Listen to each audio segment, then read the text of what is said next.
Hello again. Welcome to another edition of Media Watch. I'm your co-host, Eric Tait. Alan Singer. And Raymond Peterson. And we're coming to you by the good graces of Manhattan Neighborhood Network and EVT Educational Productions, pre-taping the Wednesday before our Monday air.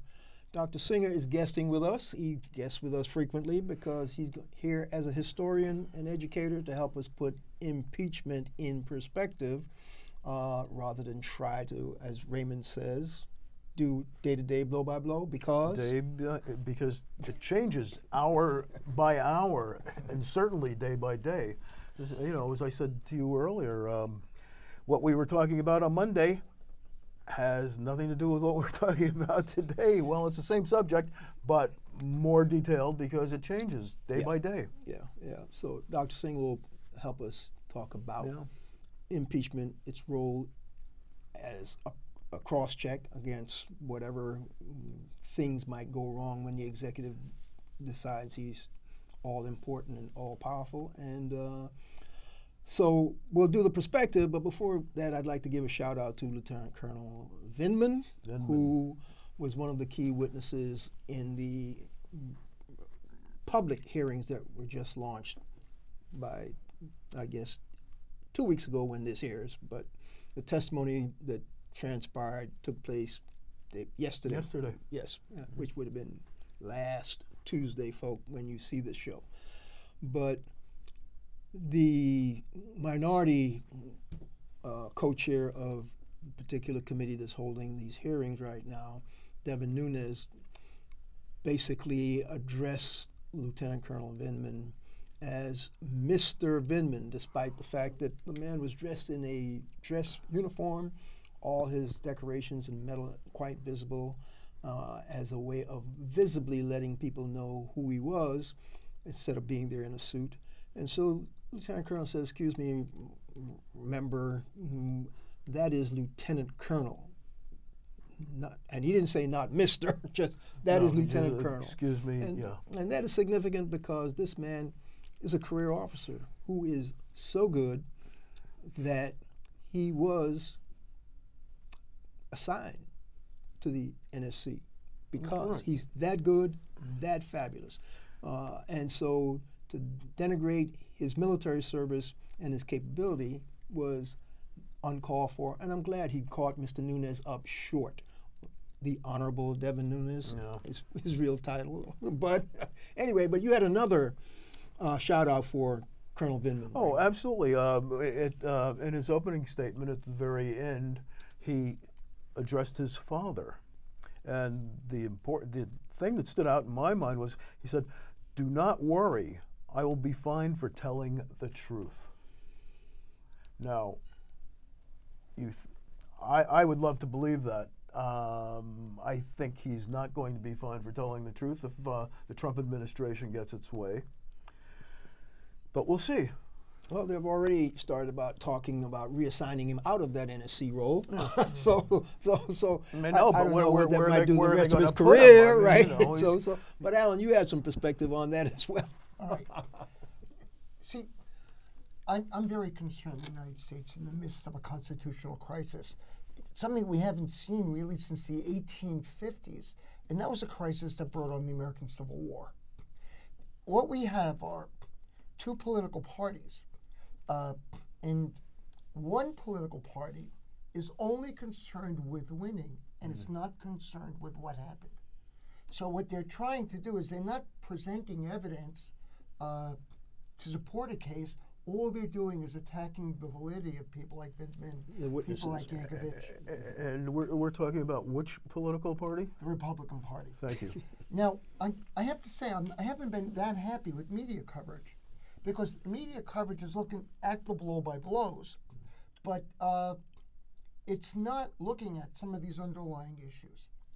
For example, in schools we always teach that the fundamental principle of the United States Constitution is checks and balances, separation of powers. But if you do a text search through the Constitution, it never mentions balances, checks, or separation. Instead, it has separate descriptions for legislative, executive, and judicial branches. James Madison in Federalist 51, a commentary on the Constitution that he wrote in 1788, he talks about separation of powers, checks and balances. But so that was the intent of the founders, but the text does not use those terms. But there's additional problem. The excuse me. The power of the legislative branch is very clearly defined. It's like 18 points. They can do this, they can do this, they can do this. But the power of the executive branch and the power of the judicial branch are not defined clearly at all.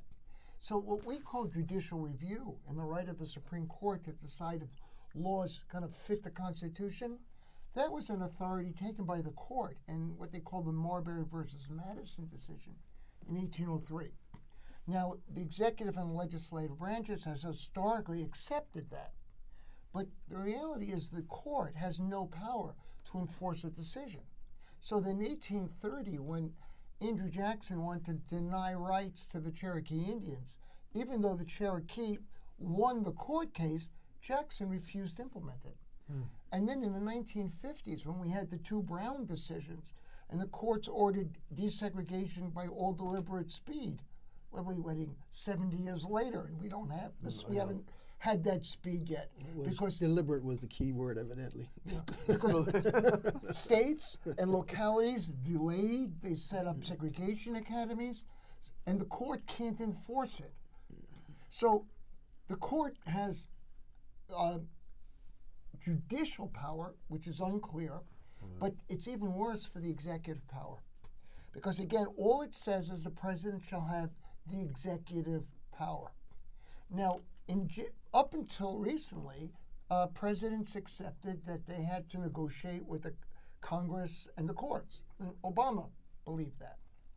But the Republican Party, really since the Reagan administration, has been arguing a theory they call the Unitary Executive theory. Right. That basically the president has, once a law is made, has all the authority.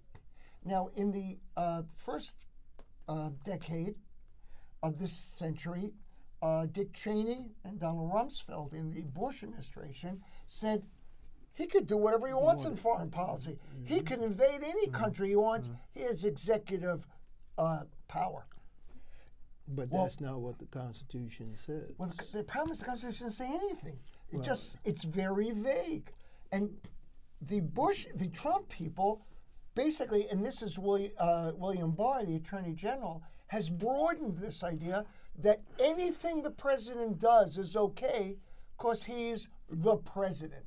And we're saying it's like we elected a dictator for 4 years. Sure, but the Constitution also says that the people that are governed have a right to choose or change a government that is not serving their needs. So where do we come in? But my other question that is constitutionally within the purview of who has the right to declare wars in this country, there is something that's stated about the Congress has to and the legislature having to say. Sign off on any wars that's declared in this country. So the president can't have a unitary position of I can declare war. He has to get the... But didn't Bush do that? The last war we declared was World War II. I understand. I'm not saying that everybody... Korea was a Korea was a police action. We don't call them wars anymore, and that's how they avoid following the Constitution. I understand, but see, here's my point. When people articulate stuff like Cheney and Rumsfeld tried to do, that the executive branch can do whatever it wants because he's the commander-in-chief and he can declare a war, but he can only declare a war if it's ratified by the Congress. Right. And so, yeah, that's right. That's why they don't call these things wars, and that's why they say, I forget what they used to go into Iraq the first time, the Gulf, not the Desert Storm, whatever. They used some kind of thing that Congress later ratified after the fact. After the fact. Yeah. But didn't call it a war. They didn't call it a war. That much I understand. But so we have this problem about the Constitution being vague. And so what that gets to is historically perspective. They do have a built-in check on the executive power, and they called it impeachment. And they defined the fact that he could be impeached for high crimes and misdemeanors. Talk to us a little bit about the ambiguity of the high crimes and misdemeanors, which is what these people are wrestling with right now, which is what they wrestled with when Andrew Johnson was impeached, which is what they wrestled with when Richard Nixon was impeached. No, he was almost impeached. Yes, when they were about to impeach him and he resigned, and what they call high crimes and misdemeanor on Bill Clinton's behavior.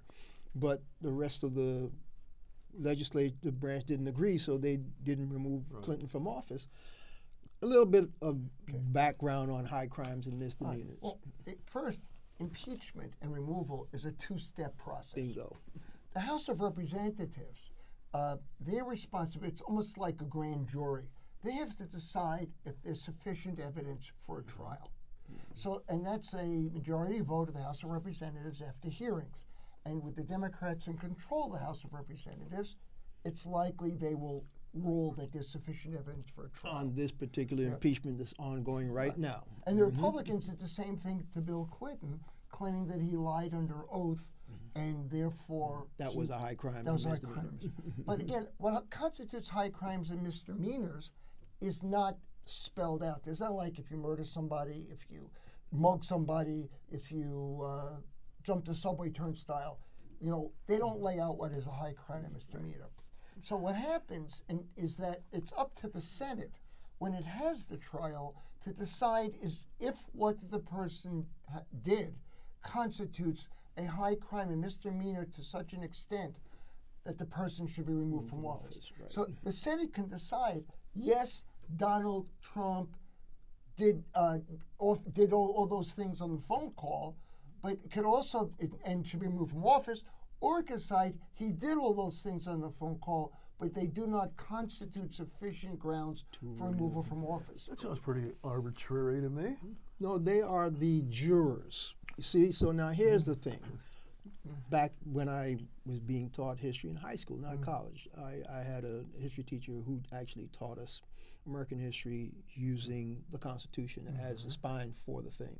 So Marbury versus Madison, Dred Scott decision, Plessy versus Ferguson, all those decisions, I've gotten a notebook with all the ramifications and all, because this guy was really good.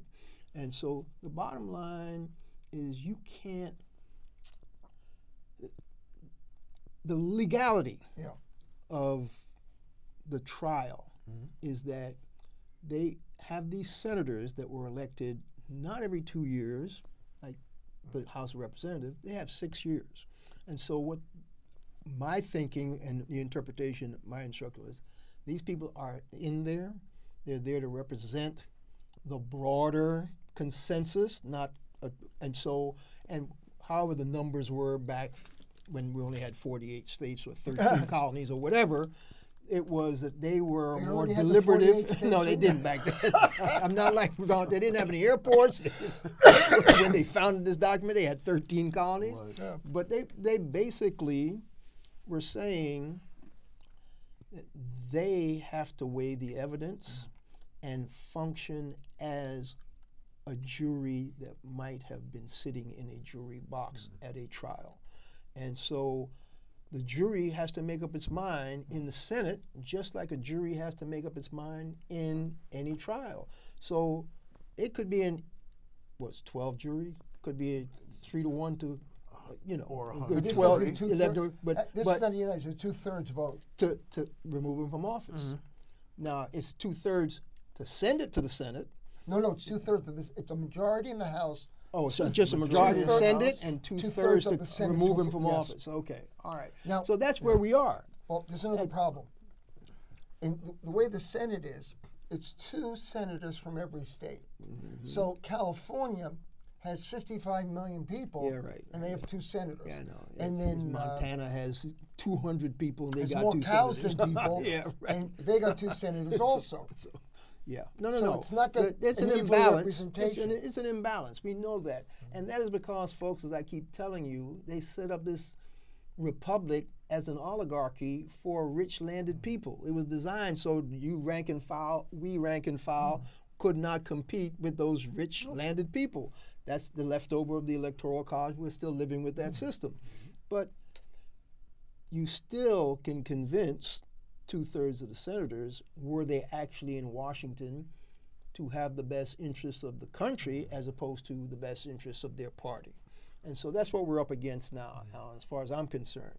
It's not about the system functioning the way it was designed. It's about the system functioning to serve the political agenda of the political parties now. It's not for the people. Clearly. It's for the political parties. And so, I don't know. You got to tell us what kind of remedy are we looking at if indeed the current House of Representatives, as I suspect they will, vote to send this to the Senate. I'm really worried. That's why I said it was a constitutional crisis. I don't see a remedy. And again, there's two things going on. One, even if a senator, a Republican senator, believes that Trump is guilty, should be removed from office, he's totally responsible. Most of the Republican senators are from what we call safe seats, meaning the Republican Party in that state is much stronger than the Democratic Party. They're not worried about a Democratic Party challenge. They're worried about a right-wing Tea Party challenge in their primary, because in the primaries, the more conservative voters tend to dominate. Right. And what Trump has threatened is he's going to take out anybody who turns against him, because they're traitors. So what you have is people who you think should be leaders of the nation are cowering in the closet, terrified that monster Trump is going to turn on them and they're going to lose their jobs. Okay, so there are no profiles in courage in No. the Republican Party as we speak. All right, So that's the first big problem. And then, again, the other problem is the broader problem. You know, we said that the Electoral College favors the small Republican states, and so does the Senate. In order to change the Constitution, the same small states that benefit from the Electoral College and benefit from the Senate would have to vote for it. They're not going to vote for it. They're not going to accept change. They're not going to allow the people of New York and the people of California, or the black and brown people, they're not going to allow them to have more power in the government. And so I don't think it's going to be resolved. Yeah, I'd have to go back and start digging into there. What is it? 3 different ways you can make a constitutional amendment. You can use the state legislatures to initiate whatever, and depending on X number of states, it can become an amendment. There's another. As the historian, can you remember what that second one about the general public? There could be conventions can be set up. Right. State legislatures, state conventions, or it could be initiated in the House and Senate. Okay. So you might, depending on what the numbers of people are in states, even though the election districts are jury-rigged and gerrymandered, the long, hard road would be to get people who actually believe in changing that system to actually, from grassroots level, make it happen. That's not easy to do. The only time we've had radical change in the Constitution was right after the Civil War. Because what happened was because the southern states had seceded, they didn't get to vote on whether slavery would end or whether blacks were citizens and black men could vote. And then what they made a condition of them coming back into the Senate, into the government, is they had to accept those 3 amendments. But only the Civil War. Tell them which 3 amendments those were. 13, 14, 15. But again, that required a Civil War.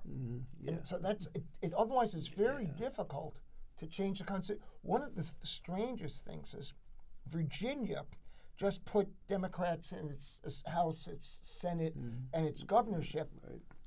And it's primed to become the 38th state to approve the Equal Rights Amendment for women.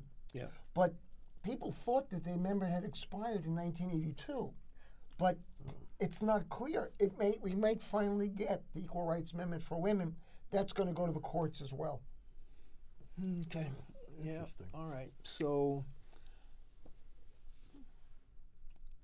just to circle back to this constitutional crisis and precedent, there was an almost constitutional crisis not that long ago in the late 80s when Ronald Reagan was president. And that was because Congress had voted not to fund the Contras that were fighting the Nicaraguan government, correct? Right. And so the Iran-Contra affair and scandal that broke out was because Ronald Reagan pretty much told his people, I want the Contras funded, and I don't care how you do it. In a nutshell, that was why this thing kicked off. Yeah, that's another story entirely. Yeah, but the bottom line is, Reagan violated all kinds of constitutional norms. His vice president, George H.W. Bush, basically ran the Iran-Contra stuff from the White House, even though he claimed he was out of the loop. That was his phrase. This phrase that you keep hearing in today, oh, yeah, I wasn't in the loop. That's Pence's word. I wasn't in the loop. You know where he got that line from? George H.W. Bush, when the Iran-Contra investigation was going on. The bottom line was they had a special independent counsel assigned to dig into the fact that they had violated congressional laws. They wanted to sell arms to Iran against the violation and then use the money from selling those arms to fund the Contra in violation of the law the Congress said you will not. And so basically, they were fearful when the investigation started that Reagan might actually be liable for an impeachment hearing. And so in the final analysis, the guy who basically put it to bed, because Reagan got out of office before the independent counsel could do his investigation. The guy who got elected president was George H.W. Bush. And he basically did not turn over his diaries and his notes about what that investigation was all that. It would prove his involvement and Reagan's involvement. And so they ran out the clock on that. He didn't turn over his diaries. And before he left office, everybody that was tried and convicted that took the fall for Reagan and Bush, McFarland, all these other government, Poindexter, all these government people, they all got convicted, pretty much. Ollie North, the main architect of making it the operation on the ground. And then William H. Barr was Bush's attorney general, and he said to Bush, pardon everybody. And folks, guess what? They pardoned all those convicted Iran-Contra folks. Reagan didn't get impeached. George H.W. Bush didn't get indicted for his role in it. And so we're seeing the same Republican reluctance to investigate, because guess who recommended that nobody look into this Ukrainian thing?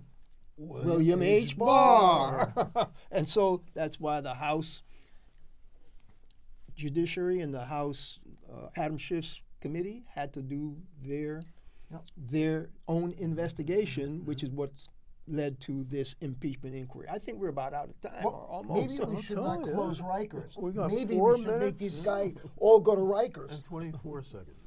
Well, it would be nice if we could try to convict some of these people. Yes, it would be nice. But here's to get back to this impeachment. This guy, Ambassador Sondland, who basically has had to revise his testimony, and before I came down for this taping, this is the Wednesday, he's back in front of the committee trying to amend his testimony again. Trying to get in front of it now. And so, I mean, a lot of these people who lie to Congress, who should be prosecuted, they let them amend their testimony.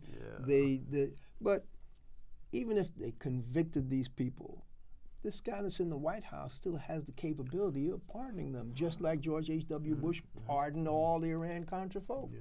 So, I don't know.